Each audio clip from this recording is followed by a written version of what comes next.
অৰুণোদয় কি হৈছে অৰুণোদয় পইণ্ট 2 আমি যেতিয়া মানুহখিনিক ফোন কৰোঁ যে আপুনি অৰুণোদয় পাইছেনে বোলে মইতো পোৱা নাই এজন মানুহে অৰুণোদয় ফোন নম্বৰটো বেলেগ এজনৰ ফোন নম্বৰ দি দিছে আৰু যেহেতু কলমখিনি পুৰা হৈ গ'লে স্কেনিং হৈ যায় কিছুমানে ফোন নম্বৰৰ জেগাত 10টা ডিজিটো সোমাই দিছে যেতিয়া মানুহখিনি কথা পাতো মানুহখিনিয়ে উত্তৰ দিব নোৱাৰে 2 নম্বৰ আৰু এটা সমস্যা হৈছে কি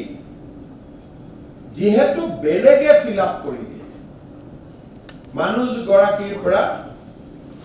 যেটো পইচা উলিওৱা যেটো পিন কি কয় এটিএম কাৰ্ডৰ নম্বৰটো ৰাখি কোড নম্বৰ একোজন মানুহে 6 গৰাকী 7 গৰাকী মানুহৰ অৰুণোদয় টকা যায় 10 তাৰিখে যায় আজিকালি গমেই পায় আমি এডভাৰটাইজ দিও পইচাটো যায় এটিএম নম্বৰত উলিয়াই থাকে একচুয়াল বেনিফিচিয়াৰীয়ে গম নাপায় যে মোৰ নামত পইচা আহি আছে 5 to 7% কেছ ইলেকশ্যনৰ সময়ত এটো এটা পলিটিক্যাল সিস্টেমৰ ফিডব্যাক ইলেকশ্যনৰ সময়ত যেতিয়া আমি কল চেণ্টাৰত ফোন কৰিলো তেতিয়া আমি দেখিলো যোনে ফিল আপ কৰে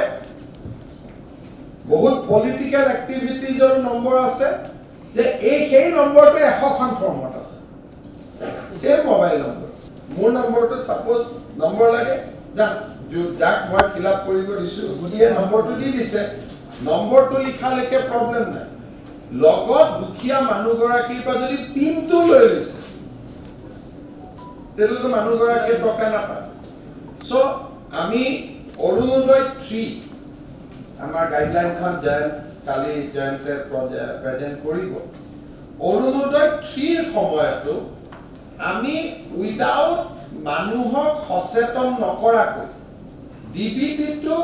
অকল সিঙ্গল মাইন্ডেড কৰিলে যে গভৰ্ণমেন্টৰ ব্যুৰোক্ৰেসিৰ মাজতো এটা হৈছে যে ডিবিটি কৰিলে পইচাটো পাই যায় গতিকে আমি ডিবিটি কৰিব লাগে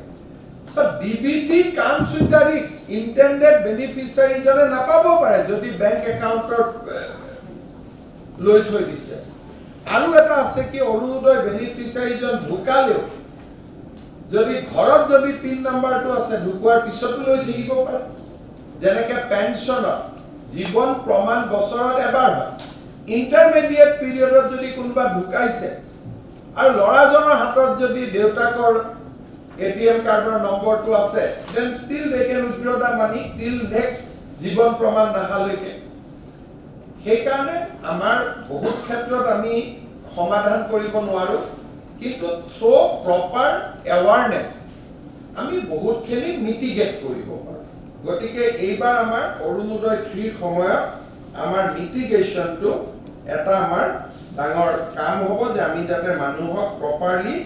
আমি ট্ৰেনিং দিব পাৰো